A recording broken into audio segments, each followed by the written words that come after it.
Akhirnya aku bakal coba ngebuat series tentang penjelasan operon. Jadi aku mau bahas tentang operon luck sama operon tryptophan.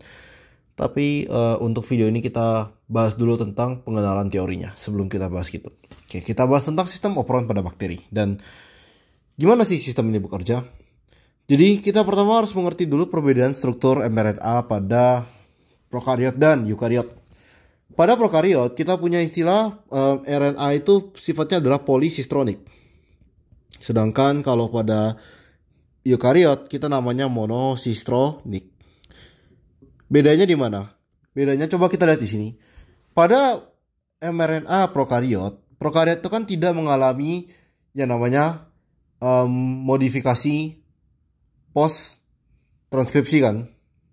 Jadi pada eukariot, ketika kita menghasilkan mRNA itu harus dilakukan modifikasi. Modifikasinya apa aja? Yaitu penambahan ini, 5' GCAP, penambahan 3' polyethyl, dan juga splicing untuk menghilangkan intron, ya kan? Tapi hal itu nggak terjadi di bakteri.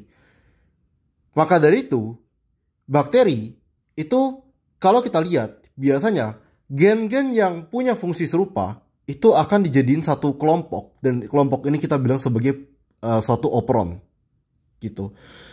Jadi ini protein 1 sampai 3 biasanya punya fungsi yang serupa untuk satu fungsi. Jadi daripada mereka transkripsikan banyak gen, terus mereka ngasihin banyak mRNA buat ngasilin satu protein, jadi mereka cuma ngasihin satu mRNA tapi mereka bisa buat buat banyak protein sekaligus gitu. Nah, terus perbedaan yang kedua adalah mengenai inisiasi translasi dari prokariot dan eukariot. Pada prokariot, mereka punya namanya ribosome binding site. Jadi ada RBS, ribosome binding site, dekat dengan start site dari setiap coding region. Di mana mRNA, subunit kecil dari subunit kecil dari ribosom itu akan menempel di daerah sini. Jadi dia akan nempel di daerah sini, nempel di daerah sini, sama nempel di daerah sini. Sedangkan kalau misalnya pada eukariot itu agak beda ya. Pada eukariot, inisiasi translasi itu caranya adalah ribosom, subunit kecil ribosom bakal binding ke 5' GCAP-nya. Lalu dia akan scanning dari untranslated region. Jadi UTR ini adalah untranslated region, daerah yang tidak ditranslasikan. Sampai dia menemukan suatu start site, yaitu apa? Kodon 5' AU G. Oke, ketika dia udah menemukan, barulah dia start translasi. Maka dari itu artinya translasi itu hanya bisa terjadi pada start site-nya. Terus habis itu selesai sebelum UTR. Nah, kalau misalnya di bakteri, ya udah, ini kan ada gen 1 ya. Dia akan start dari sini, dia akan berhenti di sini, dan ribosomnya bakal lepas di terminatornya. Terus habis itu ada ribosom lagi di gen 2, dia akan lanjutin translasi, baru dia akan lepas di terminator. Kayak gitu. Oke, jadi ini perbedaan sistem polisistronik dan monosistronik pada prokariot dan eukariot. Sekali lagi kalau aku mau ngerangkum, intinya pada eukariot kita satu mRNA itu hanya bisa ngebawa satu gen. Sedangkan kalau pada prokariot kita bisa satu mRNA itu ngebawa beberapa gen yang punya fungsi serupa. Kayak gitu. Nah, di sini ini adalah sistem mRNA-nya aja ya.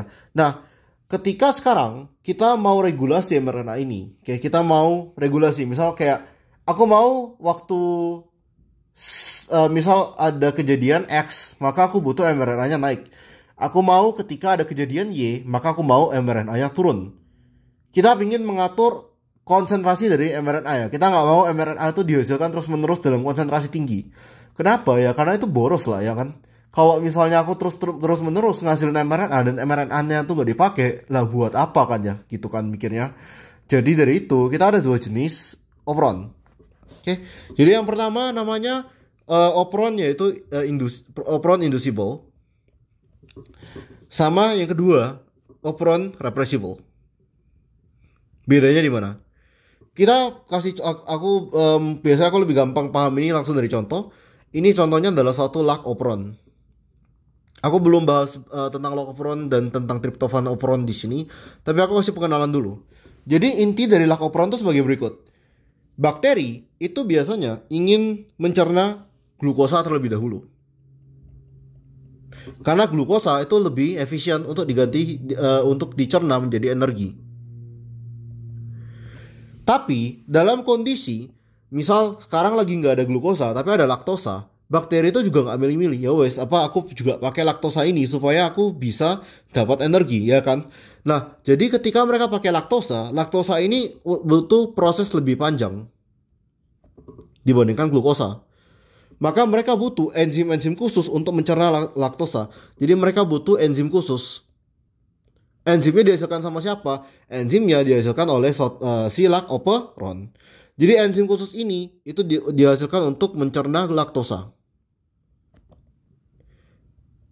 Sekarang kan udah paham kalau misalnya pada lakoperon tuh kita butuh, intinya kita mau regulasi kapan kan enzim-enzim yang mencerna laktosa ini dihasilkan.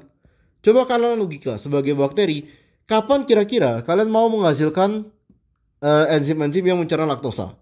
Ketika ada laktosa atau ketika tidak ada laktosa. Jadi misalnya, ini ada bakteri nih. Kondisinya sekarang dia ini tidak ada laktosa. Kita mau nggak ekspresiin mRNA yang kita mau nggak hasilin mRNA untuk lakoperon? Tidak mau dong ya. Kenapa? Karena kan mRNA ini ngasilin enzim untuk mencerna laktosa. Loh, kalau kita misalnya nggak ada laktosa, ya udah nggak usah ngasilin. Tapi misalnya kita ada laktosa sekarang, kondisinya ada laktosa. Apakah bakteri ini mau menghasilkan mRNA? Jawabannya mau. Kenapa? Karena ketika ada laktosa, bakteri itu juga mau mencerna laktosa kan.